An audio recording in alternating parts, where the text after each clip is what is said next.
दिवशी तुमची मानसिकता बदलेल, ज्या दिवशी तुमची भावना बदलेल, त्या दिवशी तुमचा परमार्थ झाला. विठ्ठल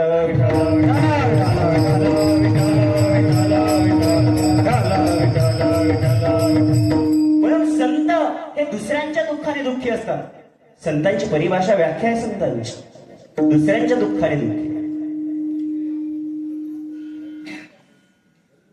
म्हणून तुकोबाराय आपल्याला आनंदाचा एक मार्ग सांगत आहे. बाबा रे, या मार्गाने जा, निश्चित तुला आनंदाची प्राप्ती होईल. संत आपले मायबाप आहे, याच्या त्याच्या मागे लागल्यापेक्षा ज्ञानोबाराय तुकोबारायच्या मागे लागा. हात जोडून विनंती सांगतो बाबा, त्यांच्या पदरी जा, त्यांच्या समोर भीक मागा.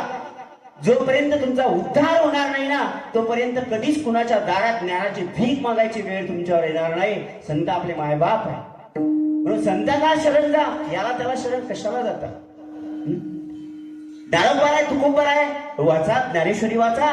अरे काय नाही माझ्या ज्ञानेश्वरीमध्ये, काय नाही माझ्या तुकोबारायांच्या गाथेमध्ये, सर्व आहे हो, पण माणसाला वेळ नाही. माणूस इकडे तिकडे भटकत आहे. जोपर्यंत संताला शरण हा जीव जाणार नाही ना, तोपर्यंत परमात्मा प्राप्ती होणे शक्यच नाही. विठ्ठल विठ्ठल विठ्ठल विठ्ठल विठ्ठल विठ्ठल विठ्ठल विठ्ठल.